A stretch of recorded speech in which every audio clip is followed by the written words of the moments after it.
창세기 17장 17절로 19절까지 말씀 봉독합니다. 아브라함이 엎드려 웃으며 마음속으로 이르되 100세 된 사람이 어찌 자식을 낳을까? 사라는 90세니 어찌 출산하리요 하고 아브라함이 이에 하나님께 아뢰되 이스마엘이나 하나님 앞에 살기를 원하나이다.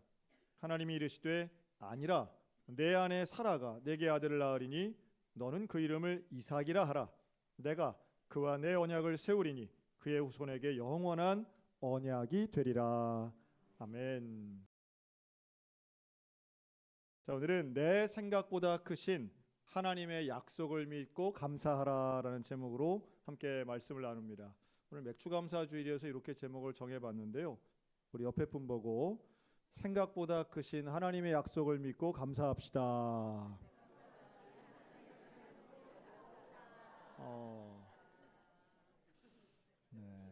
길어가지고 이게 생각이 잘 안 난다 하시는 분들은 단기 기억력을 끌어올리면 건강에도 좋고요. 다 좋습니다.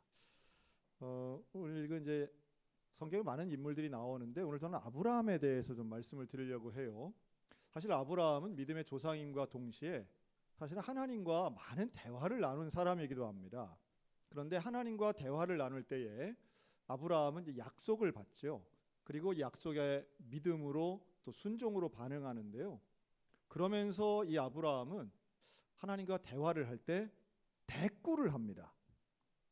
여러분 대화할 때 그것도 나보다 높은 어른, 하나님 이렇게 대화할 때 대꾸를 하면 돼요, 안 돼요? 우리는 근데 정상적인 대화는 대꾸가 있어야 돼요, 없어야 돼요? 있어야 되잖아요. 그런데 우리는 어디서 말대꾸야, 요게 좀 익숙한 것 같아요. 근데 말대꾸가 있어야 사실은 온전한 대화가 됩니다. 내용도 더 중요하겠죠. 또 태도도 중요하고요. 재밌는 건 아브라함은 하나님과 대화하는 가운데에 하나님 앞에 대답도 하고요.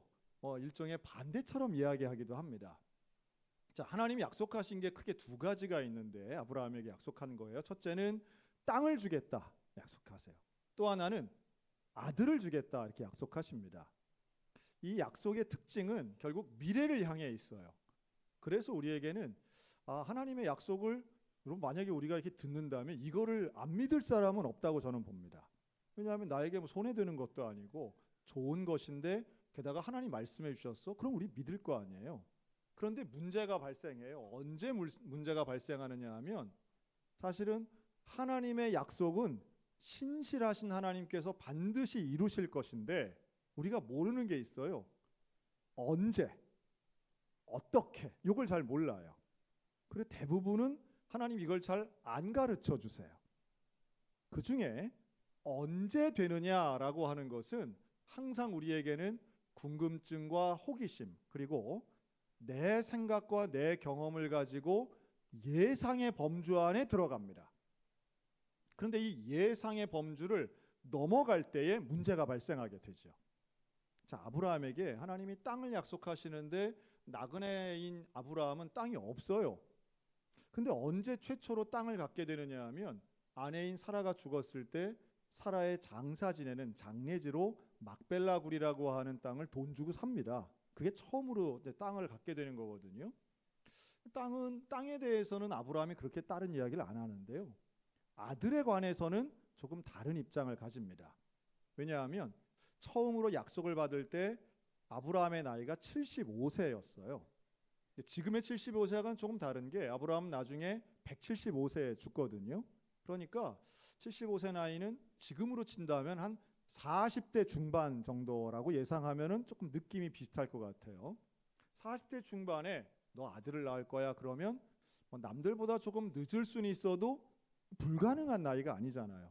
네. 아유 감사합니다. 아들만 나오면 얼마나 좋겠어요. 이 정도의 느낌이었겠죠. 그런데 시간이 지나는 거예요. 그래서 창세기 15장을 보면 하나님이 똑같은 약속을 말씀하시거든요. 아브라함에게 이렇게 말합니다. 내가 너에게 후사를 줄 거야. 아들이죠. 상속자가 될 거야. 이렇게 말씀을 하는데 아브라함이 거기다 대고 하나님께 대꾸를 합니다. 뭐라고 하냐면 하나님, 제 후사는 나의 상속자는 우리 집에서 태어나고 자란 종 엘리에셀입니다. 저는 이 엘리에셀이 아주 신뢰감이 가고 유능하기 때문에 내가 갖고 있는 재산, 내가 갖고 있는 모든 것을 다 이 엘리에셀에게 물려주려고 생각하고 있어요. 그랬더니 하나님이 아니야 라고 말씀하세요. 그거 아니야. 그러면서 창세기 15장에 보면 4절 아니다. 네 몸에서 태어난 후사가 상속자가 돼. 4절이고요. 그리고 5절로 가면 하나님이 아브라함을 밖으로 이끌어내세요. 그리고 밤하늘에 떠 있는 별을 보여주십니다. 여러분 할 수만 있다면 여러분의 일생 중에 광야, 사막에서 하룻밤을 주무시면서 별을 보는 기회가 있으셨으면 좋겠습니다. 서울에서는 별이 잘 안 보여요. 대한민국에 별 잘 보이는 철원, 양구, 화천, 인제, 원통, 서울보다 10배는 별이 많이 보입니다. 그런데 여기보다 광야 사막은 100배는 더 많습니다. 이 정도 얘기해야 충격이 오니까 그런가 보다. 일부는 100배나 많다고 말이 되나 이러실지 모르겠는데 별자리가 좀 다르고요. 그리고 보이는 별이 훨씬 더 가까이 보이고 많아 보입니다. 이 수준이 달라요. 제가 한번 봤거든요. 자랑하는 겁니다. 그런데 그 별을 보여주시면서 하나님 뭐라 그러세요? 내 자손이 저 하늘의 별과 같이 많을 거야 라고 말씀하세요. 하나님이 이렇게도 친절하게 설명하시고 예시를 드시면서 말씀을 해주시니 얼마나 감격적인 순간이에요. 아브라함이 그 말씀을 듣고요, 믿어요. 아, 그렇습니까? 제가 믿겠습니다. 알겠습니다. 그렇게 믿었더니 하나님이 그 아브라함의 믿음을 의로 여기셨다. 이게 창세기 15장이에요. 그런데 놀랍게도 16장으로 넘어가면 그랬던 의로운 믿음을 가졌던 내 후사가 엘리에셀이 아니라 하나님이 아들을 주실 거야, 이 믿음을 가졌던 아브라함이 16장으로 가니까 어떻게 되느냐 하면 사라의 여종 하가를 첩으로 들여서 아들을 낳게 됩니다. 그가 바로 이스마엘이죠. 소위 말해 서자를 보게 됩니다. 이것은 하나님 앞에 온전한 방법이 아니었어요. 근데 왜 그랬을까요? 왜 아브라함은 아들 주신다는 말씀을 믿었는데 왜 이스마엘을 낳게 될까요? 자, 여기에는 전 이렇게 봐요. 아브라함은 하나님을 믿긴 믿었는데요, 하나님의 약속에 대해서는 흔들림이 있었어요. 즉 하나님이 주신 약속 처음엔 잘 믿었죠. 그런데 창세기 15장과 창세기 16장은 11년의 차이가 있어요. 자, 11년 정도 시간이 가면 한번 생각해 보세요. 여러분들 11년 전에 나와 지금의 나는 가치관, 스타일, 취향이 똑같나요? 아니면 성장하고 발전했나요? 아니면 조금 달라졌나요?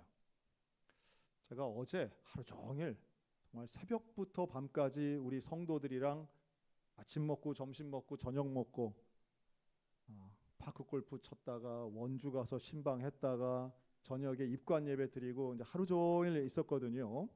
그러면서 제가 느낀 게 하나 있습니다. 여러분, 젊은이하고 성숙인하고, 저는 노인이란 말 좀 안 쓰고 싶어요. 젊은이하고 안절문이, 젊은이하고 성숙한 사람, 이렇게 둘의 차이가 뭐냐? 나이로 하는 게 아니라 어떤 신체적인 것만 놓고 본다면 제가 요즘 기준이 하나 생겼어요. 뭘 먹느냐로 금방 가릴 수 있겠더라고요. 근데 뭘 먹느냐 할 때 뭐 청국장 햄버거 이게 아니라 마시는 음료를 보면 알겠더라고요. 젊은 사람은 어떤 음료 마실까요? 차가운 거 마십니다. 얼음이 들어갔거나 얼려서 부신 걸 마셔요. 그런데 성숙한 사람일수록 어떤 걸 마셔요? 따뜻한 거, 더 따뜻한 거, 뜨뜻한 거, 뜨거운 거, 펄펄 끓인 거, 그런 걸 마시면서 뭐라 그래요? 시원하다. 옛날이나 똑같은 거죠.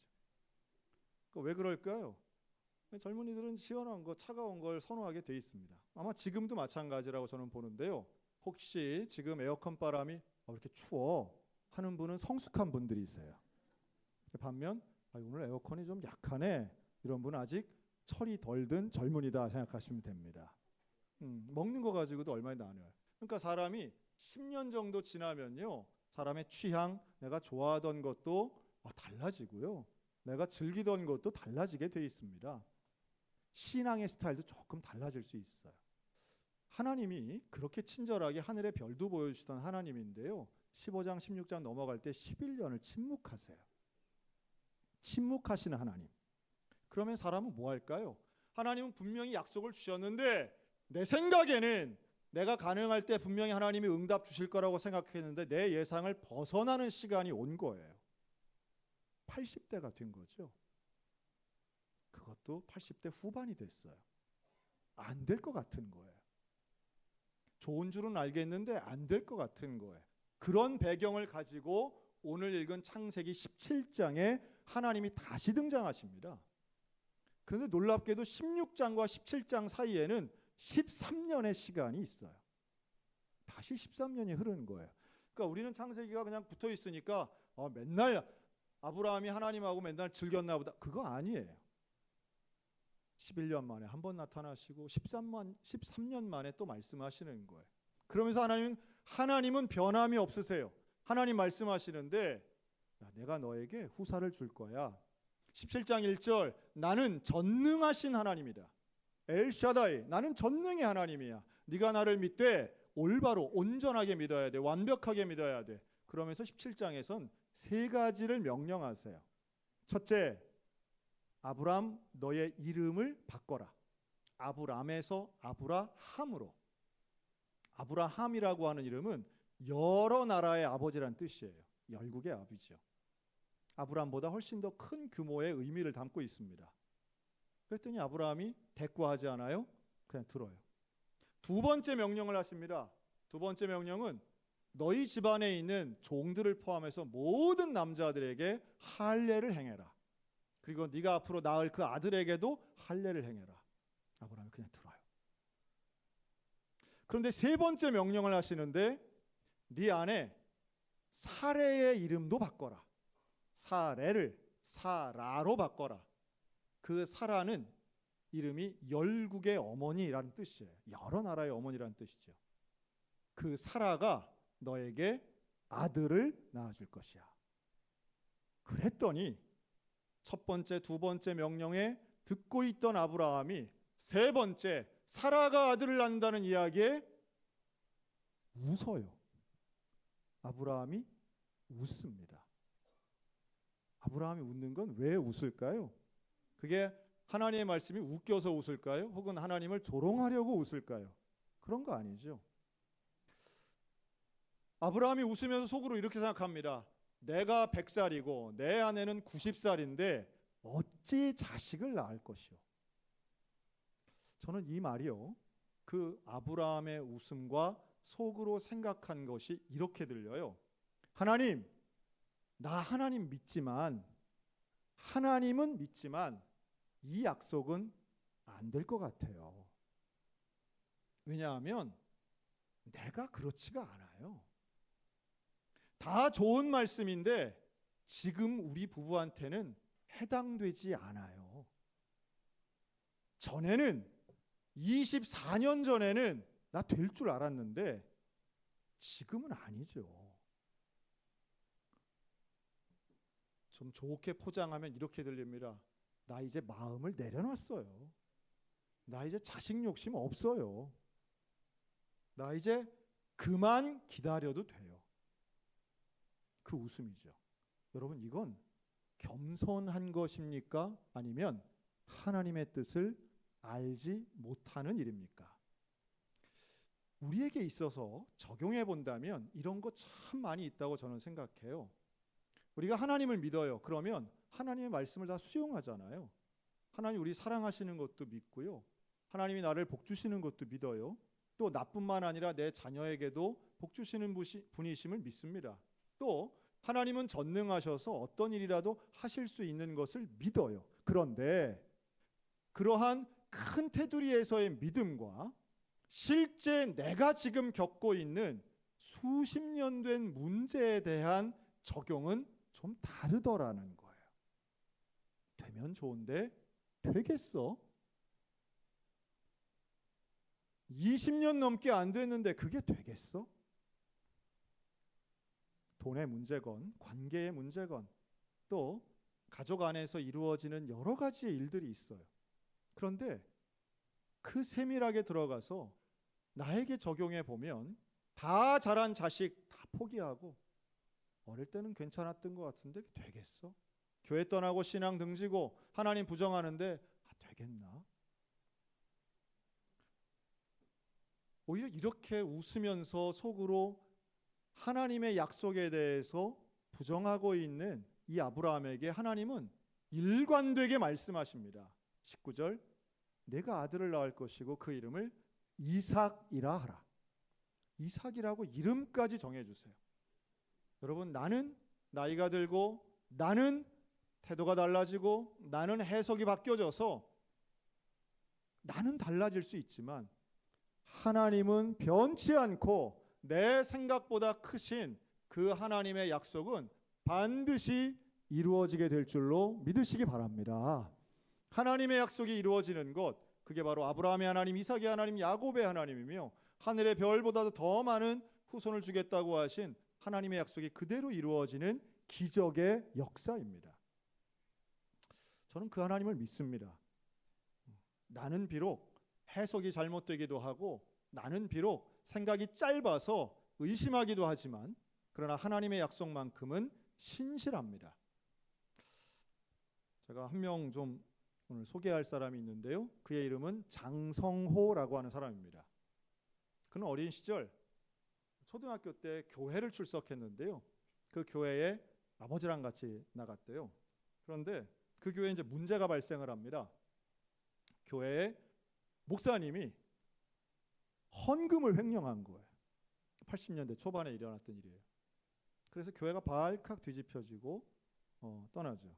글쎄요, 사실 여부는 정확히 모르지만 어쨌든 그 아버지는 그렇게 생각을 합니다.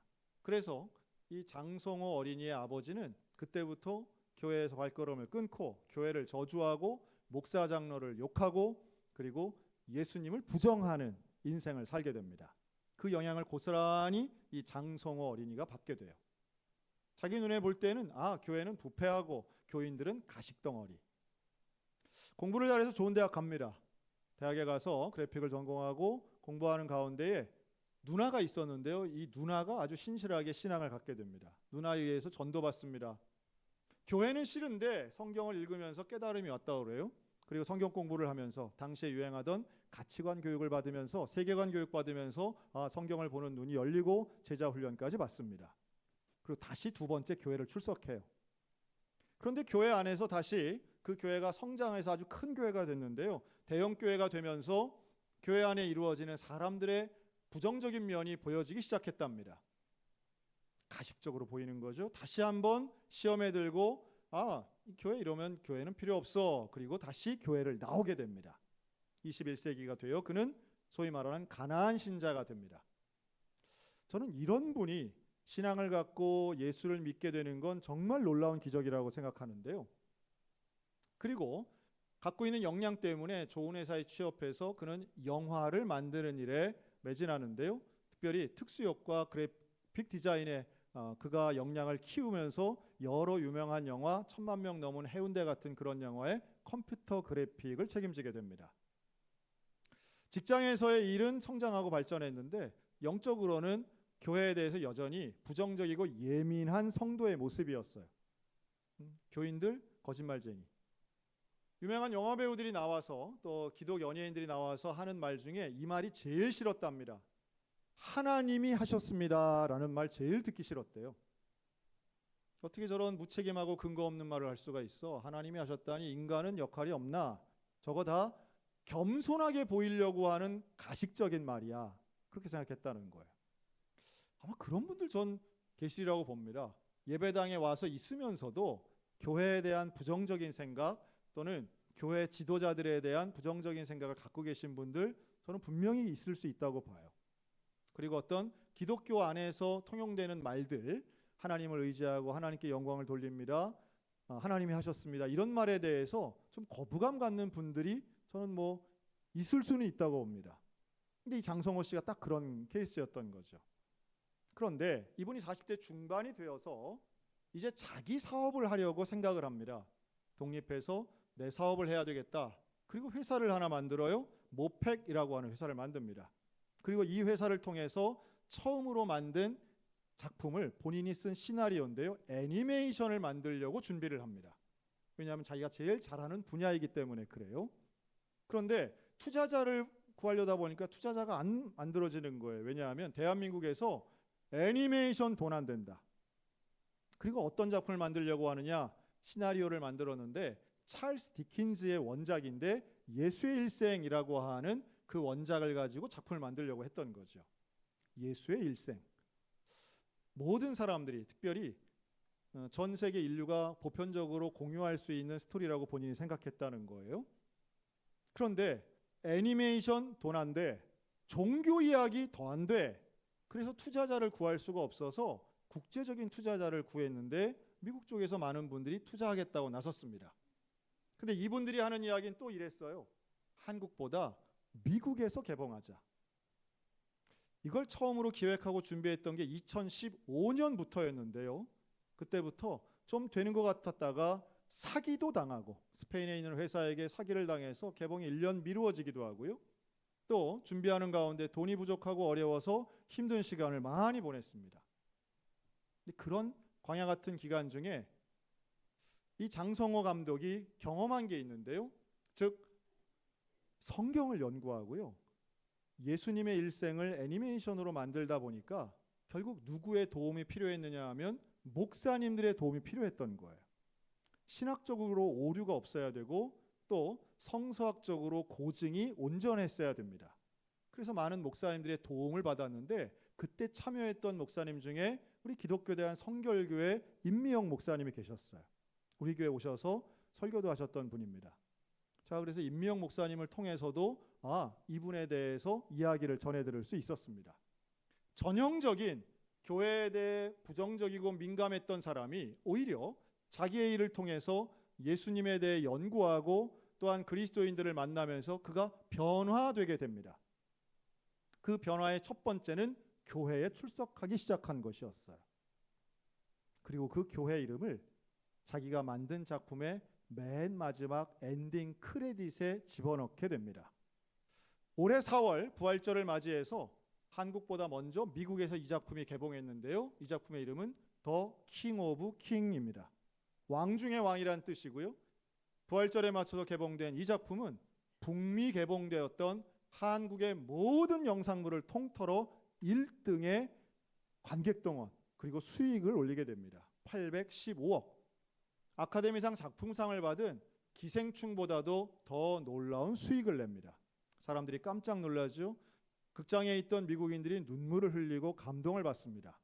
뻔히 아는 내용, 예수 그리스도의 복음에 대한 내용인데 사람들이 놀라고 많은 사람들이 보고 호평이 이어집니다. 토론토 지수라고 그러죠. 그 미국에서 영화 평점을 내는데 여기에 90점이 넘게 되고요. 사람들이 다 칭찬하니까 한국에서는 뒤늦게 화제가 되었습니다. 그래서 한국에서는 7월 16일 개봉을 앞두고 있고요. 여기에 대해 많은 신앙과는 상관도 없는 유명한 배우들이 내가 더빙하겠습니다 해서 정말 유명한 배우들이 여기에 더빙에 참여하게 되었습니다. 한국말 더빙이에요. 그리고 지난 주간에는 이 장성호 감독이 CBS 새롭게 하소서라고 하는 프로그램에 나와 간증을 했는데요. 저도 CBS 관계자잖아요. 이분이 나와서 간증을 했는데 그 간증의 내용에 그 2시간짜리 간증을 한마디로 압축한다면 이렇게 말할 수 있습니다. 하나님이 하셨습니다. 결국은 그 고백을 하더라고요. 하나님이 하셨습니다. 저는 그게 뭔지 알겠어요. 하나님을 부정하고 교회를 미워하고 그리스도인들을 무시하던 사람이 결국 하나님이 하셨습니다라고 하는 고백을 할 수 있는 이유는 단 하나예요. 하나님을 경험했기 때문입니다.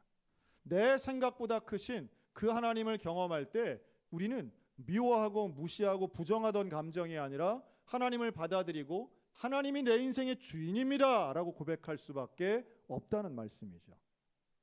여러분 오늘 여기 모여 있는 저와 여러분들이 그 하나님을 경험하셨으면 좋겠습니다.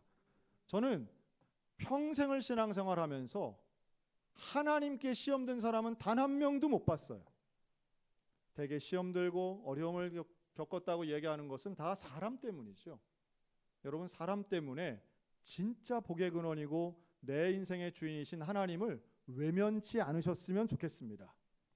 그리고 결국 저는 오히려 이 장성호 감독의 간증 중에 가장 와닿았던 건 이 부분이에요. 본인이 변화된 것을 이렇게 표현합니다. 지금 이제 영화가 성공했으니까 사람들이 주목을 해서 이렇게 뭐 인터뷰하고 그래서 그렇죠. 본인은 영화의 성공이나 애니메이션의 성공 이전에, 즉 이렇게 유명해지기 2년 전, 재작년에